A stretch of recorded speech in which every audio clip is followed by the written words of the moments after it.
Wait. I really feel like, well, it says it's level. All good? Recording?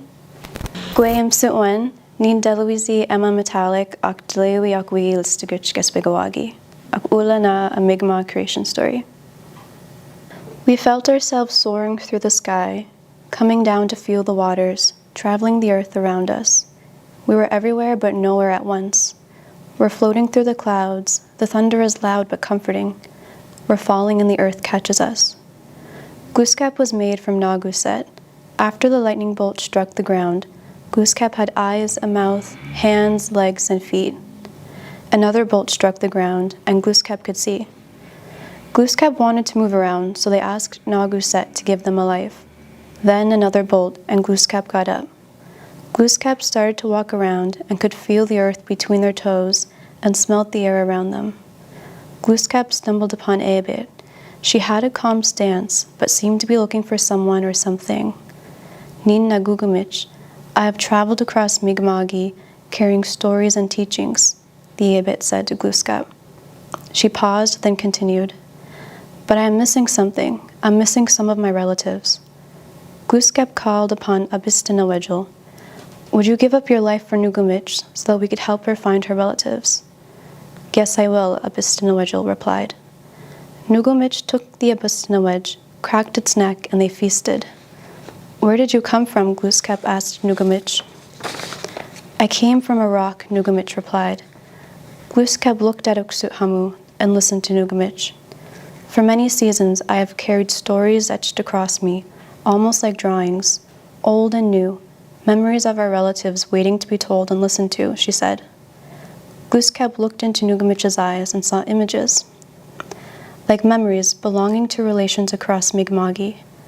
Glooskap and Nugumich traveled together learning on Mi'kmaqi. In their travels, Glooskap and Nugumich saw Jinam. The wind blew and a sweet smell surrounded them.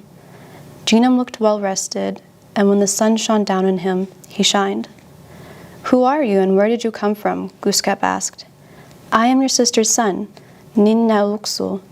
I came from the sweet grass that grows nearby that river, Jinam said. Nuluksul tilted his chin and lips towards the open waters, showing Glooskap and the others the direction he came from. Nuluksul stood tall, and every now and then he swayed, like grass in the wind or the tide coming in. Nuluksul stood with Glooskap and Nugumich and told stories about his relations. Below the earth, below the ground on which we stand, you will find a web of roots, all interconnected with one another, Nuluksul said. He paused and lowered himself to the ground, feeling the sweet grass between his fingers.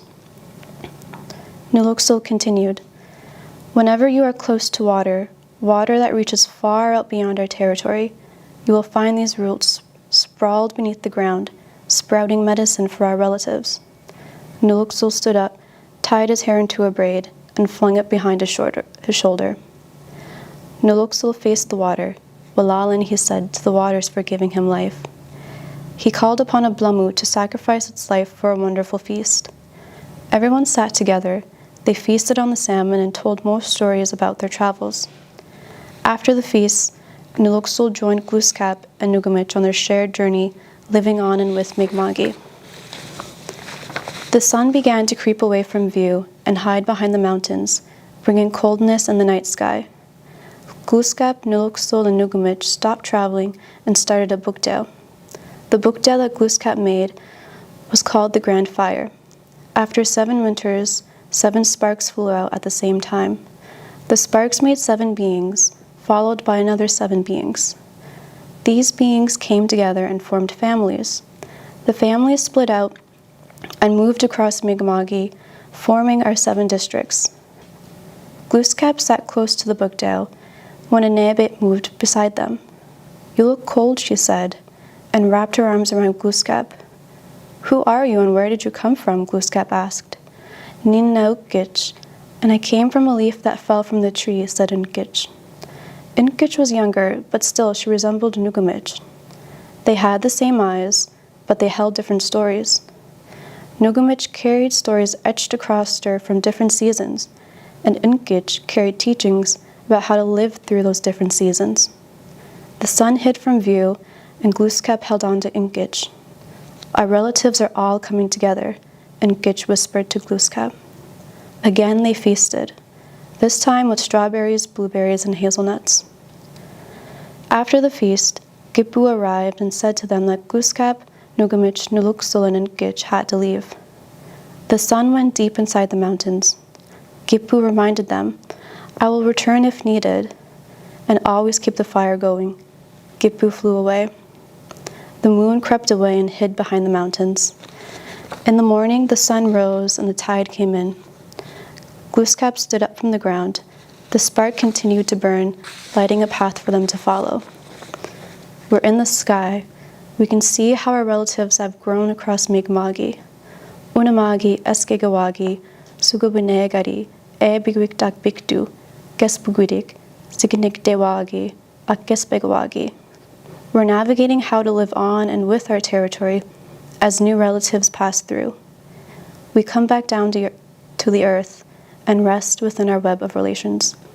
This is our creation story. Laman. Cool. Cool. Good job. Whew.